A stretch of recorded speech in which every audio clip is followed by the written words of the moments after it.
Hello, good morning guys. Ito pong muli si Brother Ronnie Inopia ng Nature's Greatest Treasure Health and Wellness Center dito sa KH sa building, second floor, corner Barangay Triangle, Quezon Avenue. Ang aming po landmark ay MRT Station and McDonald Personal Collection. Nasa second floor po tayo guys. Kung gusto nyo pong sadyain ang aming opisina para sa mga information ng products, at the same time yung business income, kung paano po tayo magnegosyo at kumita.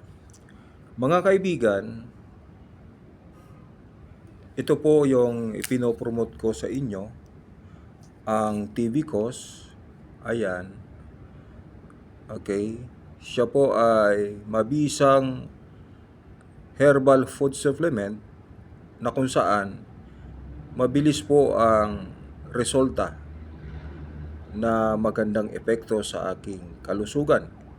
Kaya po isi-share ko lang po sa inyo kung paano to ginagamit.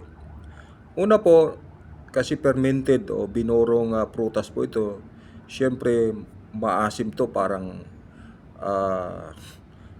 suka.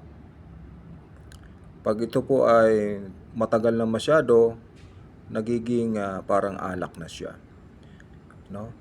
Ngayon, mas effective po siya pag siya po ay matagal na ferment, no? Ito po ay nakakatulong i-regulate ang ating good bacteria at yung bad bacteria sa loob ng katawan.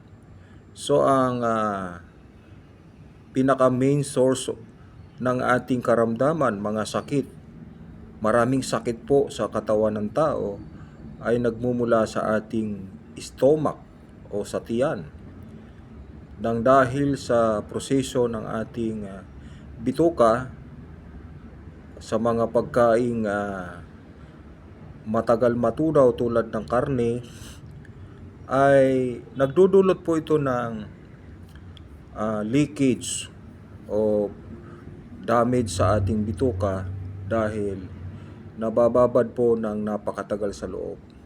Nabubulok.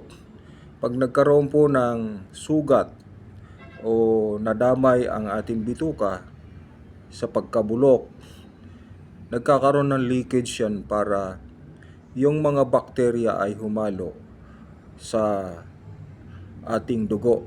Ganyan po yung ating system.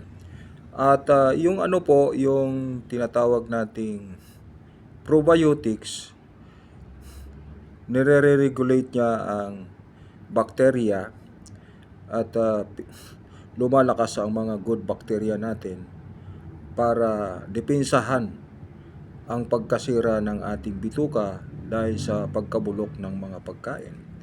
So, dapat po pala ang pagkain within 24 hours, pag natunaw po siya, dapat lumabas na.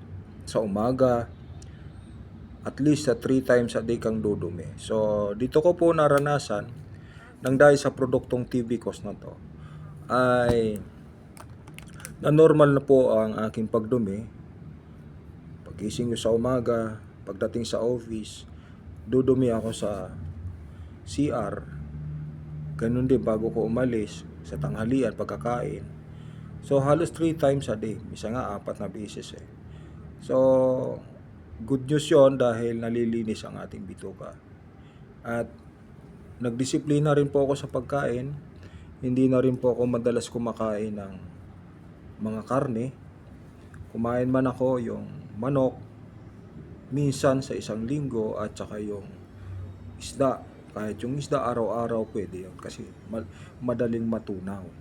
Yan po ang aking ginagawa, at personal kong ginagamot yung mga sakit ko tulad ng aking asthma, ang palpitation ng aking puso, ang kidney problem, at saka yung baradong ugat, at marami pang iba.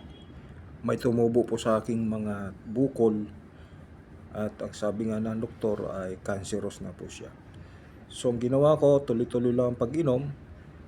Yun, sa loob ng 2 buwan, bumuti ang pakiramdam ko, nawala yung gout, arthritis, normal na ang tulog, at saka yung aking balakang nawala yung sakit sa kidney, at yung palpitation nawala na rin, pati asthma, yung ubo na madalas akong inuubo ay wala na rin po. Pansin nyo po, hindi na po ako inuubo. At yung sipon. So guys, napakabisa po ng Tibicos. I-try nyo pong gamitin para sa inyong pamilya. Makakatipid po kayo sa gastos sa mga yung tinatawag nating expenses sa hospital. At ang good news, meron pa pong mga benepisyo na ibinibigay ang kumpanya sa mga consumer. Yun lang muna guys, at maraming salamat po.